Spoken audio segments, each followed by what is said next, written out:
अर्थशास्त्र पुस्तक किसने लिखा था? Chanakya, Adam Smith, doctor Marshall, इनमें से कोई नहीं। अर्थशास्त्र पुस्तक किसने लिखा था? चाणक्य। आधुनिक अर्थशास्त्र का जनक किसे कहा जाता है? Adam Smith, Marshall, Robbins, Pigou. आधुनिक अर्थशास्त्र का जनक किसे कहा जाता है? Adam Smith. व्यष्टि अर्थशास्त्र का क्या अर्थ है? व्यक्तिगत या विशिष्ट आर्थिक इकाइयों का अध्ययन, संपूर्ण अर्थव्यवस्था की आर्थिक इकाइयों का अध्ययन, संपूर्ण राष्ट्रीय आय का अध्ययन, इनमें से कोई नहीं। व्यष्टि अर्थशास्त्र का क्या अर्थ है?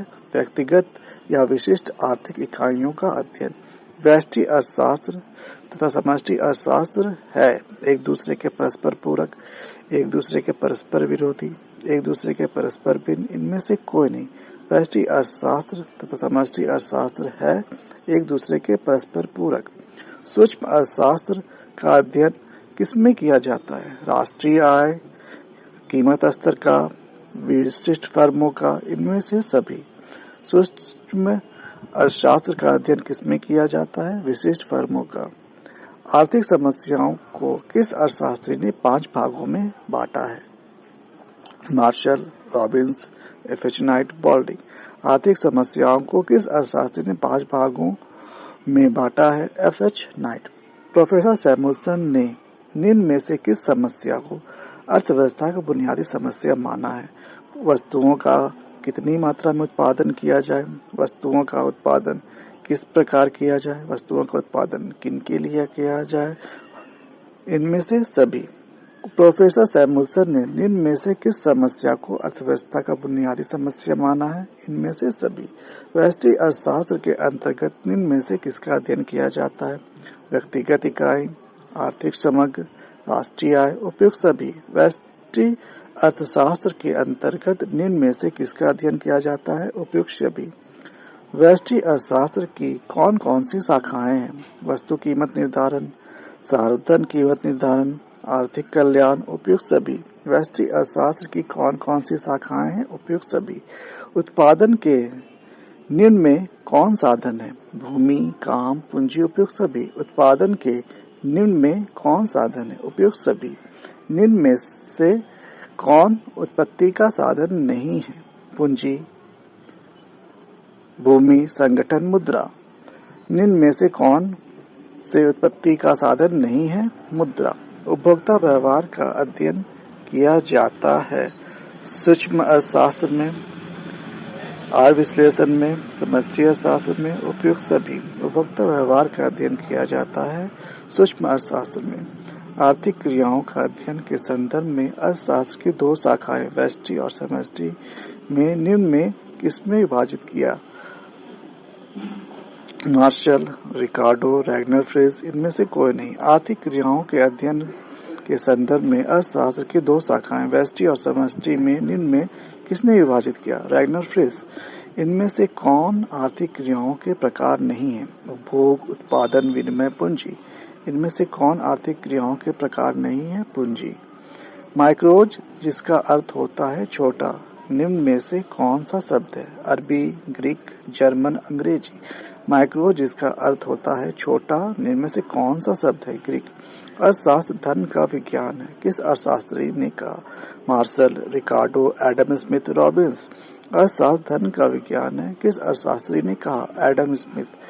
सीमित साधन एवं असीमित आवश्यकता का विचार किसने दिया? Marshall, Pigou, Adam Smith, Robins.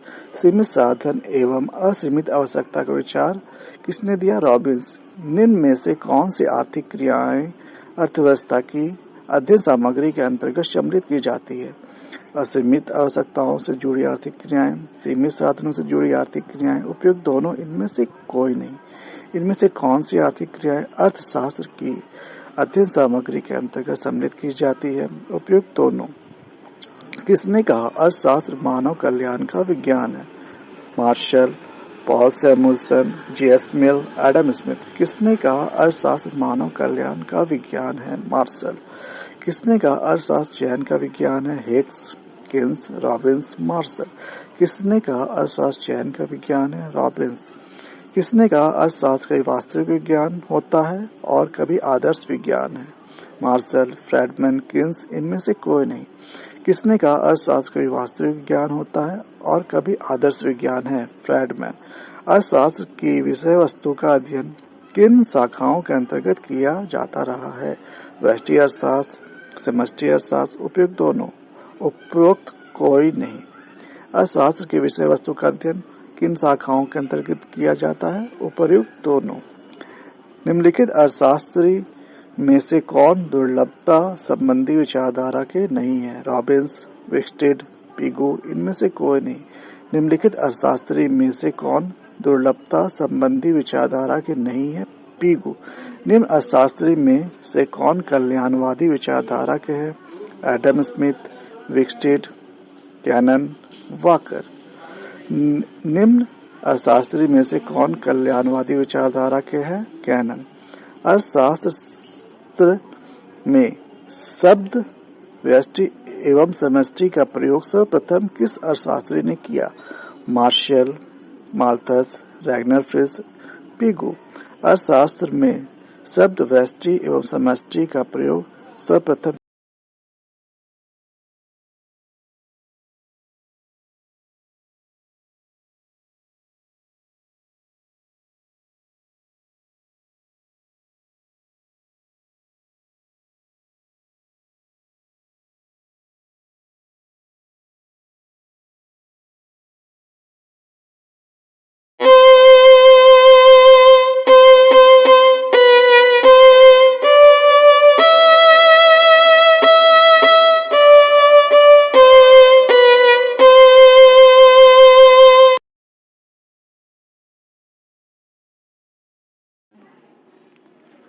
RP. सागर स्टडी में आप सभी का स्वागत है।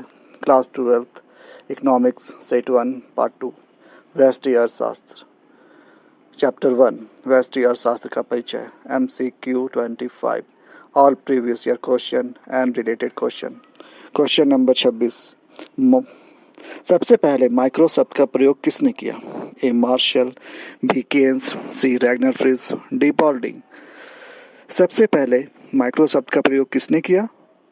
Answer C. Ragnar Frisch. Question number 27। अर्थशास्त्र को वर्गीकृत किया जा सकता है? ए. समाजवादी रूप में, बी. पूंजीवादी रूप में, सी. मिश्रित रूप में, डी. इनमें से सभी। अर्थशास्त्र को वर्गीकृत किया जा सकता है। Answer D. इनमें से सभी। Question number 28। किस अर्थशास्त्री के अनुसार सीमित साधनों का वितरण एवं आर्थिक विकास को विकास केंद्रित विचारधारा में सम्मिलित किया गया है? A. Samuelson, B. Marshall, C. Adam Smith, D. Ricardo. किस अर्थशास्त्री के अनुसार सीमित साधनों का वितरण एवं आर्थिक विकास को विकास केंद्रित विचारधारा में सम्मिलित किया गया है? आंसर ए. सैमुअल्सन। Question number 29। अर्थशास्त्र को आदर्श विज्ञान की श्रेणी में किसने रखा? A. Marshall, B. Pigou, C. Keynes, D. उपरोक्त सभी। अर्थशास्त्र को आदर्श विज्ञान की श्रेणी में किसने रखा? Answer D. उपरोक्त सभी। Question number 30। निम्नलिखित में कौन आर्थिक क्रियाएं हैं? ए. उपभोग, बी. उत्पादन, सी. निवेश, डी. इनमें से सभी। निम्नलिखित में कौन आर्थिक क्रियाएं हैं? Answer D. इनमें से सभी। Question number 31। दुर्लभता संबंधी विचारधारा किसने प्रस्तुत किया? A. Marshall, B. Robbins, C. Keynes, D. Adam Smith. दुर्लभता संबंधी विचारधारा किसने प्रस्तुत किया? Answer B. Robbins. Question number 32। An inquiry into the nature and causes of the wealth of nation पुस्तक कब और किसने लिखा? ए. एडम स्मिथ ने 1776 में, बी. किन्स ने 1786 ईस्वी में, सी. मार्शल ने 1785 ईस्वी में, डी. इनमें से कोई नहीं। An inquiry into the nature and causes of the wealth of nation पुस्तक कब और किसने लिखा? Answer A. एडम स्मिथ ने 1776 ईस्वी में। Question number 33। Principles of economics पुस्तक किसके द्वारा लिखा गया? A. Keynes, B. Adam Smith, C. Marshall, D. Pigou. Principle of economics पुस्तक किसके द्वारा लिखा गया? Answer C. Marshall. And question number 34. An essay on the nature and signification of economic science. पुस्तक किसके द्वारा लिखा गया? A. Keynes, B. Marshall, C. Baldwin, D. Robbins. An essay on the nature and signification of economic science. पुस्तक किसके द्वारा लिखा गया? Answer D. Robbins. Question number 35. सूक्ष्म अर्थशास्त्र का अध्ययन क्षेत्र है मूल्य निर्धारण, बी. उत्पादन फलन, सी. वितरण तथा उत्पादन साधनों के प्रयोग में कुशलता, डी. इनमें से सभी. सूक्ष्म अर्थशास्त्र का अध्ययन क्षेत्र है डी. इनमें से सभी. Question number 36. आर्थिक वृद्धि की अवधारणा अर्थशास्त्र में किनके द्वारा प्रस्तुत की गई? A. Adam Smith, B. Marshall, C. Samuelson, D. Robbins. आर्थिक वृद्धि की अवधारणा अर्थशास्त्र में किनके द्वारा प्रस्तुत की गई? Answer C. Samuelson. Question number 37. व्यष्टि अर्थशास्त्र संबंधित है ए. व्यक्तिगत मात्राओं से, बी. सामूहिक मात्राओं से, सी. सामूहिक ऋणों से, डी. इनमें से कोई नहीं. व्यक्तिगत अर्थशास्त्र संबंधित है. आंसर ए. व्यक्तिगत मात्राओं से. Question number 38.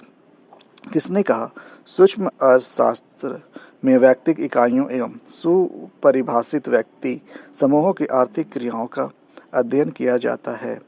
ए. क्वांट एवं हेंडरसन, बी. मार्शल, सी. Ricardo, D. पिगू.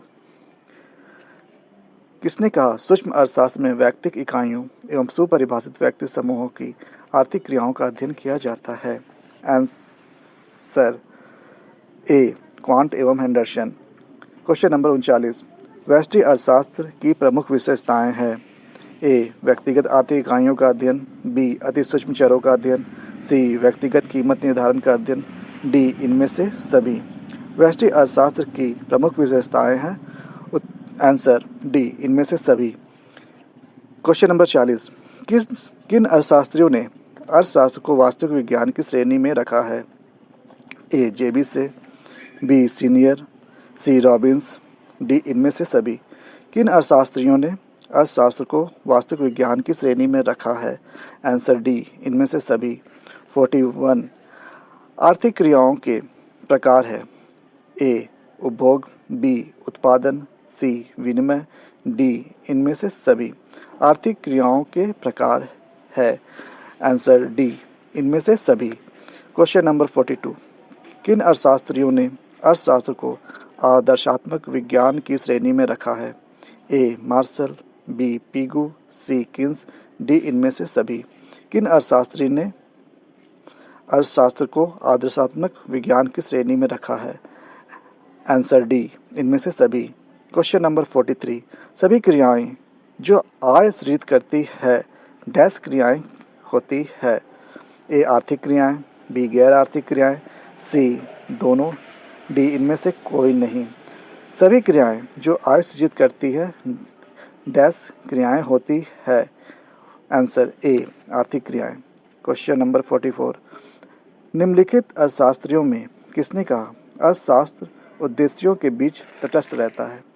ए. Marshall, B. Adam Smith, C. Pigou, D. Robbins. निम्नलिखित अर्थशास्त्रियों में किसने कहा अर्थशास्त्र उद्देश्यों के बीच तटस्थ रहता है? Answer D. Robbins. Question number 45. अर्थशास्त्र को विकास का शास्त्र किसने कहा? A. Robbins, B. Samuelson, C. Marshall, D. Pigou. अर्थशास्त्र को विकास का शास्त्र किसने कहा? Answer B. Samuelson. Question number 46. किसके अनुसार व्यष्टि अर्थशास्त्र व्यक्तिगत आर्थिक मात्राओं की प्रकृति एवं व्यवहार का अध्ययन है? A. Boulding, B. Chamberlin, C. Marshall, D. Robbins. किसने कहा व्यष्टि अर्थशास्त्र व्यक्तिगत आर्थिक मात्राओं की प्रकृति एवं व्यवहार का अध्ययन है? आंसर ए. बॉल्डिंग. Question number 47. किसके अनुसार व्यष्टिगत मॉडल पूर्णतः व्यक्तिगत व्याख्या पर आधारित है तथा केवल अंतर वैयक्तिक संबंधों का अध्ययन करता है? A. Chamberlin, B. Marshall, C. Pigou, D. Keynes. किसके अनुसार व्यक्तिगत मॉडल पूर्णतः व्यक्तिगत व्याख्या पर आधारित है तथा केवल अंतर वैयक्तिक संबंधों का अध्ययन करता है? Answer A Chamberlain.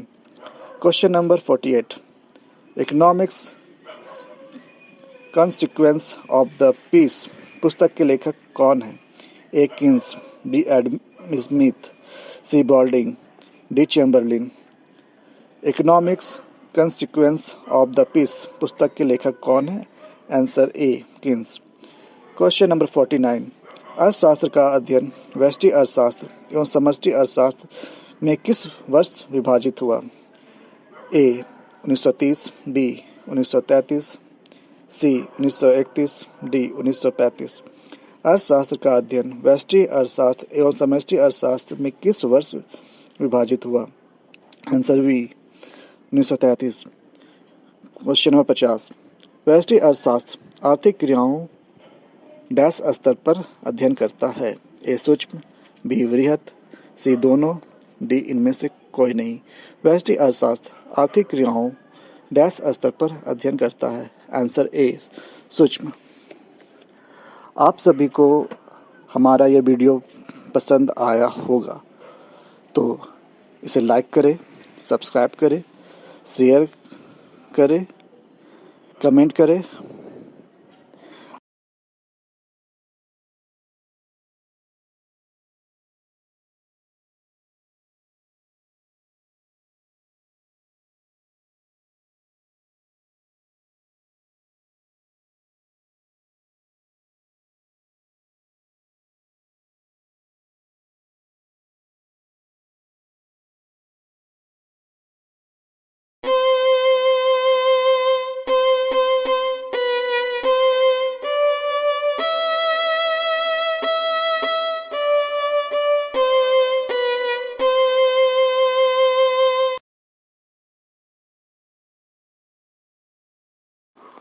RP Sagar study में आप सभी का स्वागत है। इस चैनल के माध्यम से वर्तमान में क्लास 11th और क्लास 12th के वीडियो के माध्यम से क्लासेस शुरू कर दी गई है।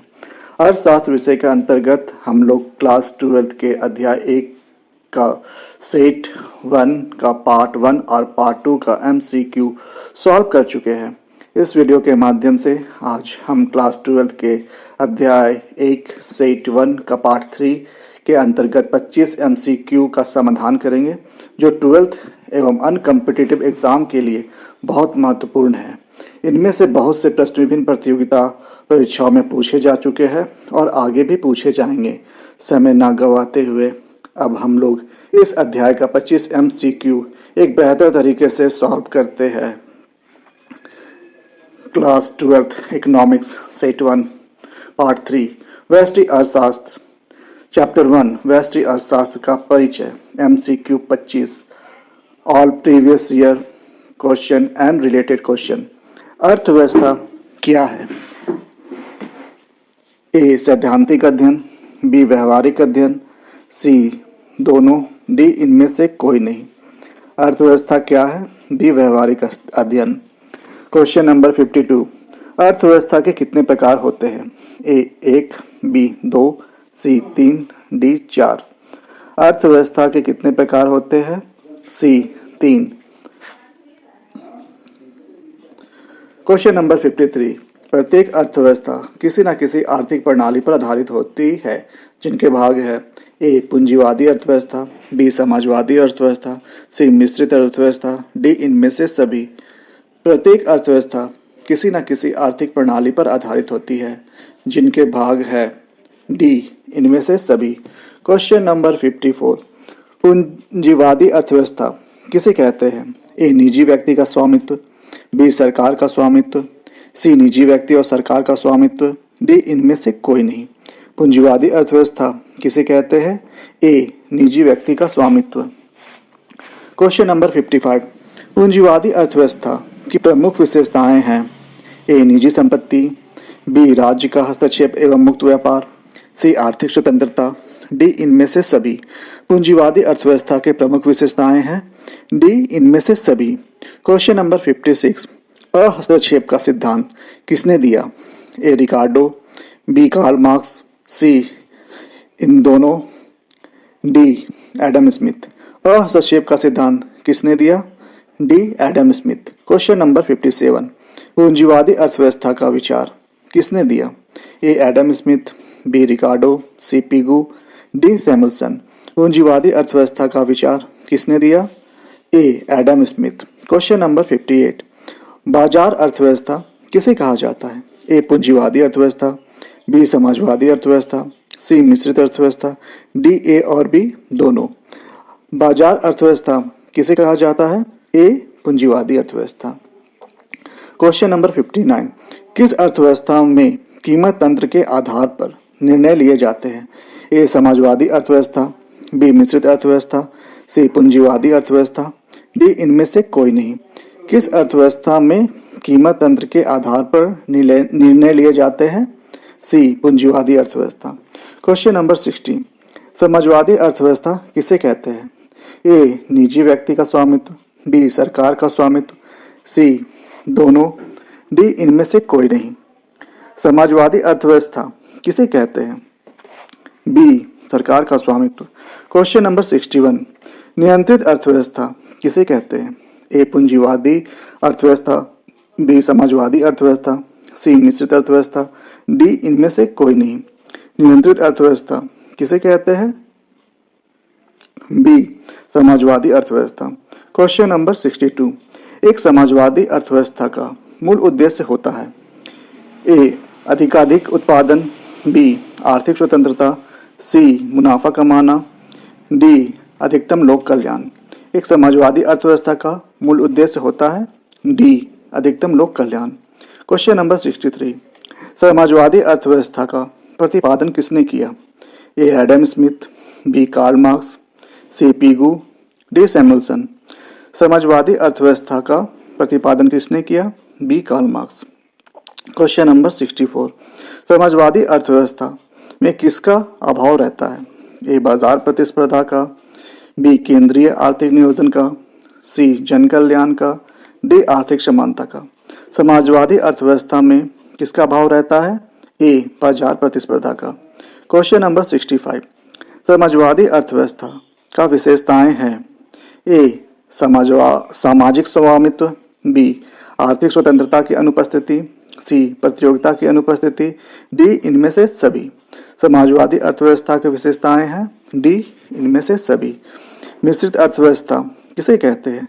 ए निजी व्यक्ति का स्वामित्व, बी सरकार का स्वामित्व, सी निजी और सरकार का स्वामित्व, डी बी और सी दोनों। मिश्रित अर्थव्यवस्था किसे कहते हैं? सी निजी और सरकार का स्वामित्व। क्वेश्चन नंबर 67, मिश्रित अर्थव्यवस्था का प्रतिपादन किसने किया? A Samuelson, B John Maynard Keynes, C Ricardo, D Marshall. मिश्रित अर्थव्यवस्था का प्रतिपादन किसने किया? B John Maynard Keynes. Question number 68, वैश्विक महामंदी कब हुई थी? A 1917, B 1921, C 1929, D 1926। वैश्विक महामंदी कब हुई थी? सी 1929। मिश्रित अर्थव्यवस्था की प्रमुख विशेषताएं होती हैं?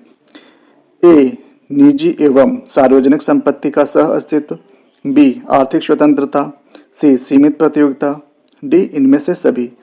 मिश्रित अर्थव्यवस्था की प्रमुख विशेषताएं हैं डी इनमें से सभी।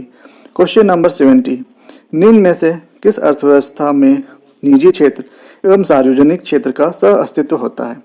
ए समाजवादी अर्थव्यवस्था, बी पूंजीवादी अर्थव्यवस्था, सी मिश्रित अर्थव्यवस्था, डी इनमें से कोई नहीं।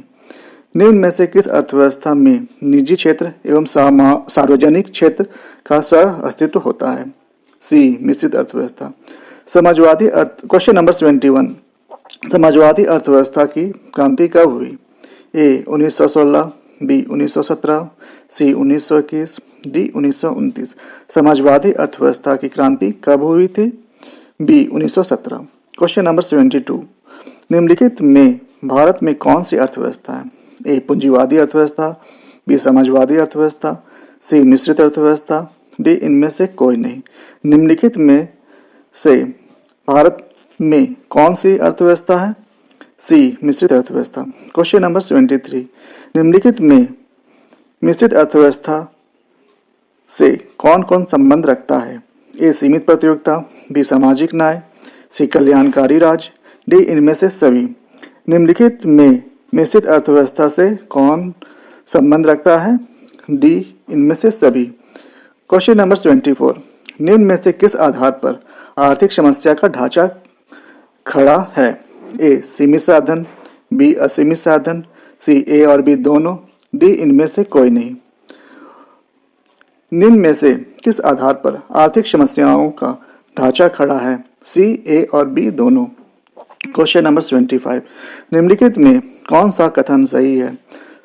ए, साधन सीमित होते हैं। बी, दुर्लभता की समस्या चयन को जन्म देती है। सी, मनुष्य की आवश्यकताएं अनंत है। डी, इनमें से सभी। निम्नलिखित में कौन सा कथन सही है? डी। इसी के साथ अध्याय 1 का तीसरा पार्ट यहाँ कंप्लीट होता है। उम्मीद है कि यह वीडियो आप सभी को पसंद आया होगा, जो आपके एग्ज़ाम के लिए काफ़ी सहायक होगी। अगला वीडियो के लिए इस चैनल को लाइक करें, शेयर करें, सब्सक्राइब करें और कमेंट करें। धन्यवाद।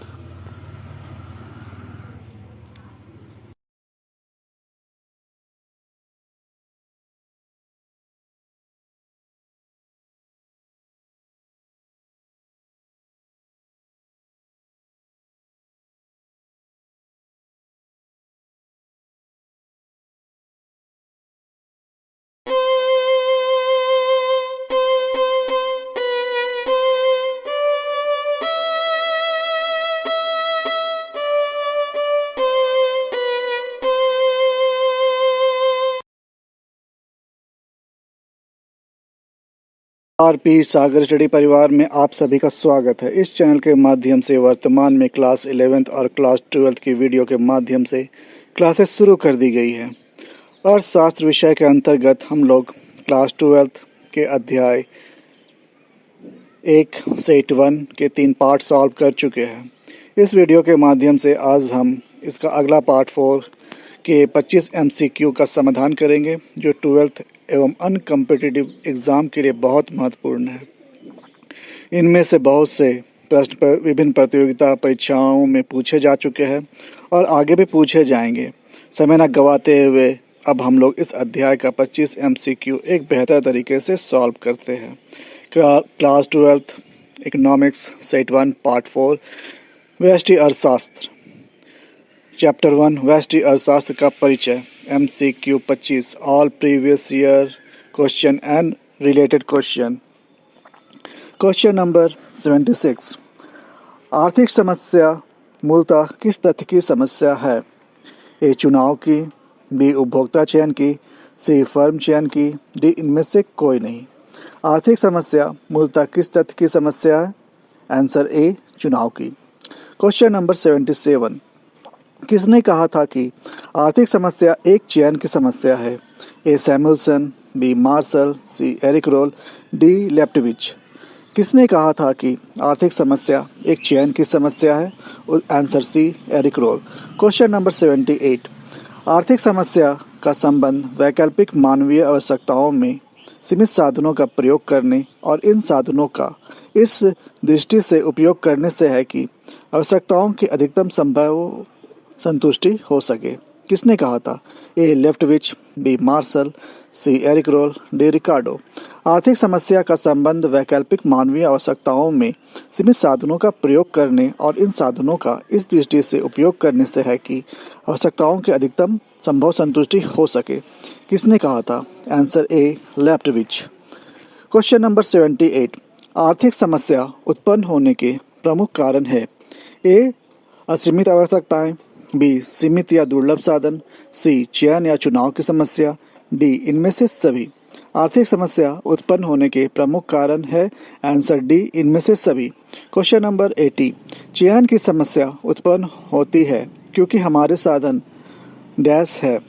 ए, अत्यधिक, बी, दुर्लभ, सी, असीमित, डी, सीमित। चयन की समस्या उत्पन्न होती है क्योंकि हमारे साधन डैश है। आंसर डी, सीमित। क्वेश्चन नंबर 81, अर्थव्यवस्था का केंद्रीय समस्याएं कौन सा है? ए, साधनों के बंटवारों की समस्या, बी, साधनों का कुशलतम उपयोग कैसे हो, सी, आर्थिक विकास कैसे हो, डी, इनमें से सभी। अर्थव्यवस्था का केंद्रीय समस्याएं कौन सा है? आंसर डी, इनमें से सभी। क्वेश्चन नंबर 81, निम्नलिखित में से कौन अर्थव्यवस्था की एक केंद्रीय समस्या है? ए, क्या बचत हो, बी, क्या उपभोग हो, सी, क्या निवेश हो, डी, किसके लिए उत्पादन हो। निम्नलिखित में से कौन अर्थव्यवस्था की एक केंद्रीय समस्या है? आंसर डी, किसके लिए उत्पादन हो। क्वेश्चन नंबर 82, साधनों के वितरण की समस्या का संबंध किस केंद्रीय समस्या से है? ए, क्या उत्पादन करे, बी, कितना मात्रा में उत्पादन करे, सी, कैसे उत्पादन करे, डी, किसके लिए उत्पादन करे। संसाधनों के वितरण की समस्या का संबंध किस केंद्रीय समस्या से है? आंसर डी, किसके लिए उत्पादन करें। क्वेश्चन नंबर 83, संसाधनों की वितरण या आवंटन की कौन कौन सी केंद्रीय समस्याएं हैं?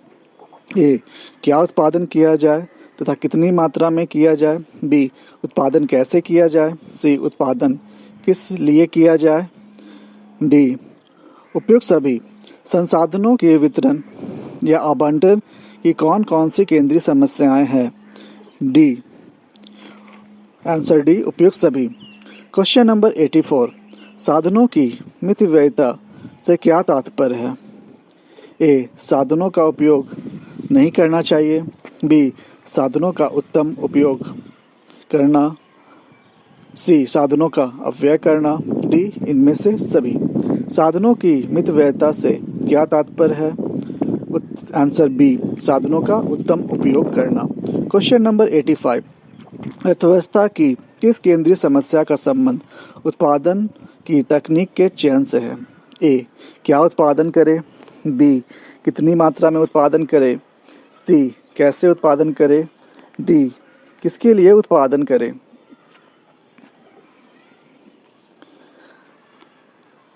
अर्थव्यवस्था की किस केंद्रीय समस्या का संबंध उत्पादन की तकनीक के चयन से है? उत्तर सी, कैसे उत्पादन करें। क्वेश्चन नंबर 86, पूंजीवादी अर्थव्यवस्था के केंद्रीय समस्या का समाधान किसके द्वारा होता है? ए, सरकार के द्वारा, बी, पूंजीपति द्वारा, सी, इनमें से दोनों, डी, सभी। पूंजीवादी अर्थव्यवस्था के केंद्रीय समस्या का समाधान किसके द्वारा होता है? बी, पूंजीपति द्वारा।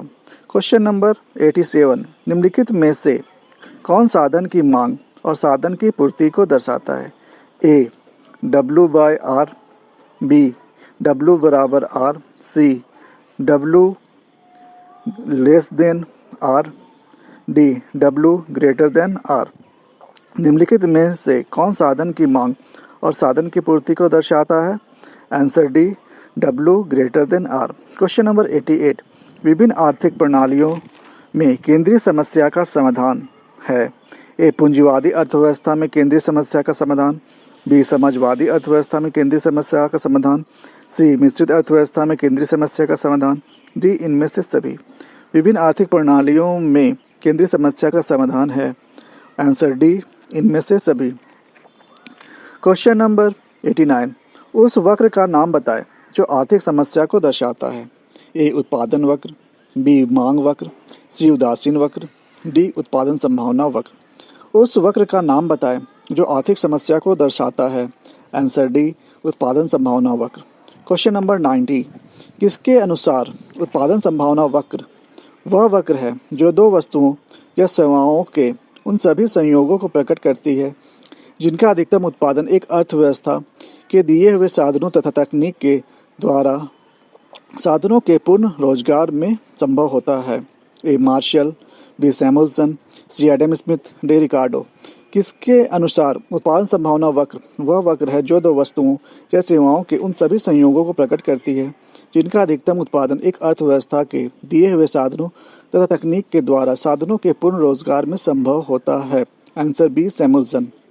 क्वेश्चन नंबर 91, उत्पादन संभावना वक्र मान्यताएं निम्न है क्या है? क्वेश्चन ए, उत्पादन के साधनों की स्थिर एवं सीमित मात्रा, बी, उत्पादन साधनों का पूर्ण एवं कुशलतम उपयोग, सी, स्थिर तकनीक, डी, इनमें से सभी। उत्पादन संभावना वक्र की मान्यताएं निम्न है वह क्या है? आंसर डी, इनमें से सभी। क्वेश्चन नंबर 92, उत्पादन संभावना वक्र की प्रमुख विशेषताएं हैं। ए. उत्पादन संभावना वक्र बाएं से दाएं नीचे और गिरता है. बी. उत्पादन संभावना वक्र मूल बिंदु की ओर नतोदर होता है. सी. ए और बी दोनों. डी. इनमें से कोई नहीं. उत्पादन संभावना वक्र की प्रमुख विशेषताएं हैं. सी. Answer C. ए और बी दोनों. Question number 93. उत्पादन संभावना वक्र का ढाल गिरता है. ए. बाएं से दाएं. बी. दाएं से बाएं. सी. ऊपर से नीचे. डी. नीचे से ऊपर. उत्पादन संभावना वक्र का ढाल गिरता है. Answer C. ऊपर से नीचे. Question number 94. उत्पादन संभावना वक्र होता है. ए. अक्ष की ओर नतोदर होता है. बी. अक्ष की ओर उन्नतोदर होता है. सी. अक्ष के समानांतर होता है. डी. अक्ष के लंबवत होता है. उत्पादन संभावना वक्र होता है. आंसर ए. अक्ष की ओर नतोदर होता है. Question number 95. अवसर लागत वक्र का वैकल्पिक नाम क्या है? ए. आर्थिक लागत. बी. संतुलन कीमत. सी. सीमांत लागत. डी. औसत लागत. औसत लागत वक्र का वैकल्पिक नाम है. आंसर ए. आर्थिक लागत. Question number 96. उत्पादन संभावना वक्र का आकार मूल बिंदु की ओर अवतल होने का कारण है. ए. सीमांत उपयोगिता ह्रास नियम. बी. स्थिर सीमांत अवसर लागत. सी. परिवर्तनशील अनुपात का नियम. डी. बढ़ती सीमांत अवसर लागत. उत्पादन संभावना वक्र का आकार मूल बिंदु की ओर अवतल होने का कारण है. Answer D. बढ़ती सीमांत अवसर लागत. Question number 97. सीमांत अवसर लागत निम्न में कौन है? A. Delta Y by delta I. B. Delta Y by delta X. C. MU X by MU Y. D. इनमें से कोई नहीं. सीमांत अवसर लागत निम्न में से कौन है? Answer A. Delta Y by delta I. Question number 98. एक उत्पादन संभावना वक्र का प्रत्येक बिंदु क्या प्रदर्शित करता है? ए. संसाधनों का विकास. बी. संसाधनों का अपव्यय. सी. आर्थिक रूप से दक्ष उत्पादन. डी. आर्थिक विकास.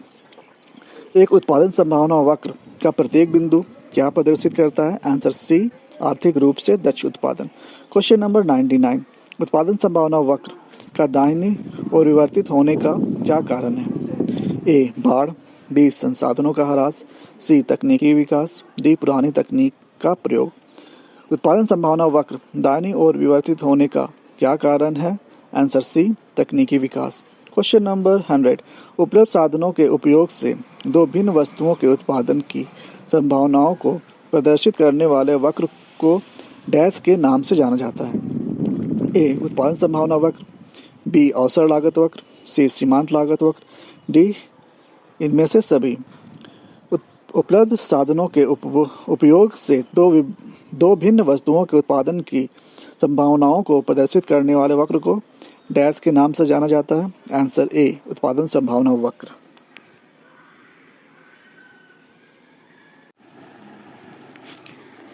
इसी के साथ इस अध्याय का 4th पार्ट यहाँ समाप्त होता है. उम्मीद है कि यह वीडियो आप सभी को पसंद आएगा, जो आपके एग्ज़ाम के लिए सहयोगी होगा. अगला वीडियो के लिए इस चैनल को सब्सक्राइब करें, लाइक करें, शेयर करें और कमेंट करें. वीडियो देखने के लिए धन्यवाद.